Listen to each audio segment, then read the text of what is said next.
Hello everyone, welcome to Anubha study facts. आज हम बात करेंगे वर्ग 1 पात्रता परीक्षा 2025 बायोलॉजी एमसीक्यूज़। ये आज आपका प्रैक्टिस सेट 2 है। ये इंग्लिश मीडियम स्टूडेंट्स के लिए है। इम्पॉर्टेंट क्वेश्चंस का एक पूरा मैंने सेट बना रखा है और 1 स्टेप टूवर्ड्स योर सक्सेस, आपकी सफलता में अनुभा स्टडी फैक्ट्स का अगर थोड़ा सा भी योगदान हो सकता है तो वो हम लोग के लिए बहुत बड़ी बात रहेगी। और ये अगर पहले का सेशन अगर नहीं देखा है तो देख लीजिएगा, मैंने उसमें 25 क्वेश्चंस डिस्कस करे थे। आज से हम डेली बेसिस पर ये सेशन लेकर आएंगे। 25 क्वेश्चन की जगह अब मैं 15 क्वेश्चंस को डिस्कस करवाऊंगी एंड डेली बेसिस का रहेगा। पहले क्या होता था, हम ऑल्टरनेटिव डेज में सेशंस ला रहे थे, लेकिन अब मैं सोच रही हूँ कि हम डेली बेसिस पर लाएंगे सो दैट एक कंटिन्यूटी बनी रहेगी।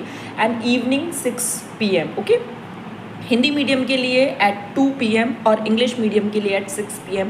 हालांकि मैं बायलिंगुअल लैंग्वेज ही यूज़ कर रही हूँ, तो आप दोनों मीडियम देख सकते हो। वो सेशन देखना है तो वो भी देख सकते हो, क्योंकि 8-10 मिनट में मैं आपको यहाँ पर 15 क्वेश्चन डिस्कस कर रही हूँ, तो आई थिंक ठीक रहेगा। ठीक है, चलिए फिर आज का सेशन शुरू करते हैं। आज का फर्स्ट क्वेश्चन है, taxa above the level of which taxon, किस टैक्सॉन के ऊपर वाले टैक्सॉन का is not italicized according to the linear system.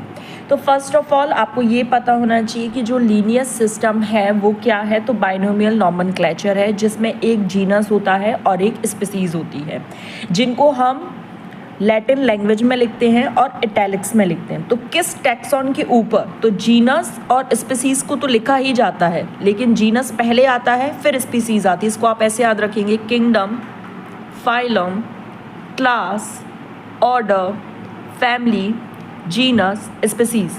Keep pots clean और family get sick. Keep pots clean और फैमिली गेट सिक। ठीक है, इस तरीके से आप इसको याद रखेंगे। फिर यहाँ पर आप ये देखिए कि जीनस और स्पीसीज तो लिखी जा रही है इटैलिक्स्ड, मतलब लैटिन लैंग्वेज में तो लिखा ही जाता है भाई जो भी नेम है, लेकिन वो कैसे लिखी जा रही हैं, इटैलिसाइज्ड है। लेकिन किस लेवल के ऊपर वाली चीज़ें इटैलिसाइज्ड नहीं है, तो जीनस के ऊपर की। ठीक है, चलिए नेक्स्ट क्वेश्चन पर बढ़ जाते हैं। Each species has given name in, किस में लिखा जाता है, मैंने आपको अभी जस्ट बताया, इन लैटिन लैंग्वेज। अब लैटिन लैंग्वेज में क्यों लिखा जाता है, अगर आपने दोपहर वाला सेशन जो आप 2 PM वाला है ना, वो भी देख लिया करो, क्योंकि वो हिंदी मीडियम का ज़रूर है लेकिन बायलिंगुअल लैंग्वेज है तो आपको समझ आएगा। लैटिन लैंग्वेज में इसलिए लिखा जाता है क्योंकि लैटिन लैंग्वेज एक डेड लैंग्वेज है और उसमें आप चेंजेस नहीं कर सकते, इस वजह से लैटिन लैंग्वेज का यूज़ किया जाता है। Which of the following from the basis of modern taxonomy studies, क्या करते हैं भाई, एक्सटर्नल और इंटरनल फीचर्स, बिल्कुल बाहरी और आंतरिक। इकोलॉजिकल इन्फॉर्मेशन ऑफ ऑर्गेनिजम्स, भाई जो ऑर्गेनिज्म की इकोलॉजिकल इन्फॉर्मेशन है। स्टडी डेवलपमेंटल प्रोसेस, बिल्कुल, तो all of the above will be the correct answer. Next question पर बढ़ जाते हैं। नेक्स्ट क्वेश्चन क्या कहता है,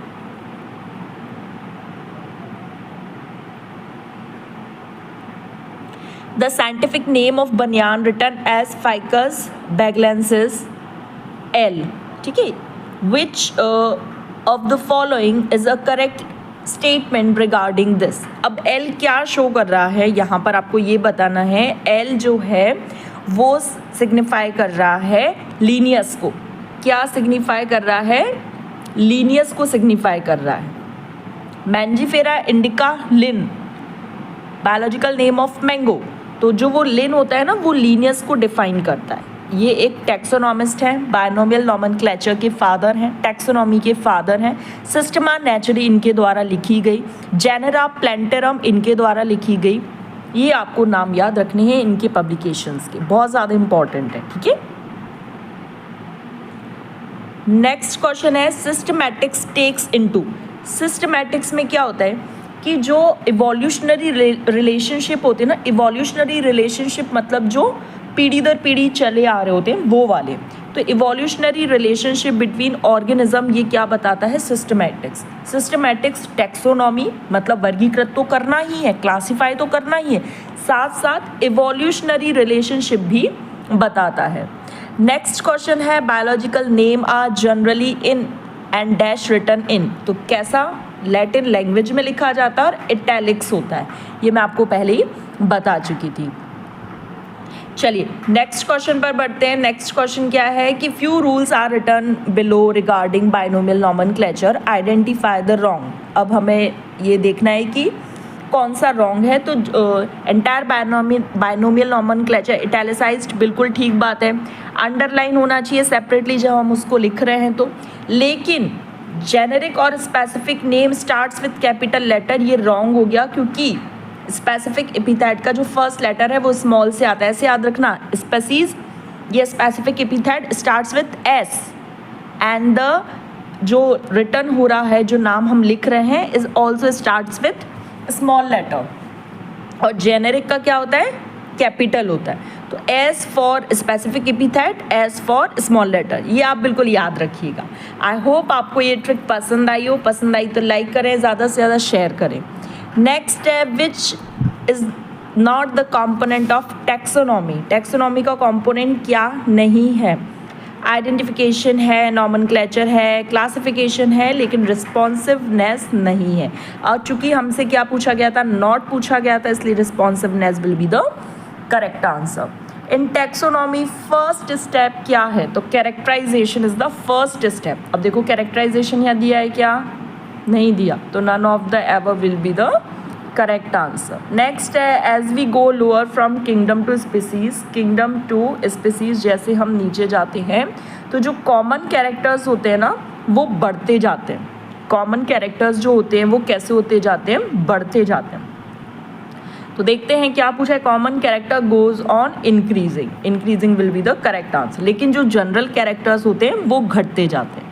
कॉमन कैरेक्टर्स बढ़ते जाते हैं, जनरल कैरेक्टर्स घटते जाते हैं, याद रखिएगा।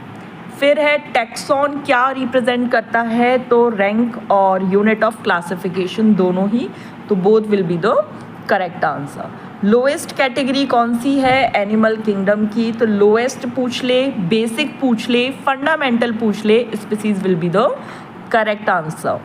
नेक्स्ट है which of the following taxonomic category contain organism least similar to one another. तो जैसे जैसे आप ऊपर जाते हो, लीस्ट सिमिलर मतलब आपके कॉमन कैरेक्टर घटते जाते हैं। जैसे जैसे आप नीचे आते हो कॉमन कैरेक्टर्स बढ़ते जाते हैं। जैसे जैसे आप नीचे से ऊपर की तरफ जाते हो तो कॉमन कैरेक्टर डिक्रीज होते जाते हैं। तो सबसे ऊपर यहाँ पर क्या आएगा? क्लास। क्यों? क्योंकि किंगडम, फाइलम, क्लास, क्लास आता है सबसे पहले। तो जैसे जैसे आप नीचे से ऊपर की तरफ बढ़ते हो तो जो कॉमन कैरेक्टर्स हैं वो क्या होते हैं? घटते जाते हैं, याद रखिएगा। और हमसे यहाँ पर क्या पूछा गया था? लीस्ट सिमिलर, है ना। चलिए नेक्स्ट है which of the following combination is correct. Wheat के लिए बताना है। तो जीनस ट्रिटिकम है क्या? फैमिली एनाकार्डियेसी नहीं है, ये मैंगो की है, याद रखना ये मैंगो की है। तो ये आपका कैंसिल हो गया। ये किसकी है? मैंगो की है। तो ये ऑप्शन देखते ही साथ कैंसिल हो गया। ट्रिटिकम सही है, पोएसी सही है, पोएल सही है, लेकिन ये डाइकॉटिलेडन नहीं, ये मोनोकॉटिलेडन होता है। ट्रिटिकम सही है, पोएसी सही है, सेपेंडल्स नहीं, ये ऑर्डर है मैंगो का। मोनोकॉटिलेडन यहाँ सही था, लेकिन यहाँ ये गलत है, ये डाइकॉटिलेडन वाला गलत है, यहाँ एनाकार्डियेसी गलत है। ट्रिटिकम एस्टिवम ये नाम होता है, तो जीनस हो गया ट्रिटिकम, पोएसी हो गई फैमिली, पोएल्स हो गया ऑर्डर, मोनोकॉटिलेडन नहीं है, तो this will be the correct answer. आज के लिए लास्ट है हाउ मैनी ऑब्लिगेट कैटेगरीज और ranks are found in hierarchical. तो देखिए kingdom, phylum, class, order, family, genus, species, 7 will be the correct answer. Keep pots clean और family get sick, ये आप याद रखेंगे। आई होप आपको सेशन पसंद आया हो। पसंद आया तो do like share and subscribe. Next session में मिलेंगे। Thanks for watching this video.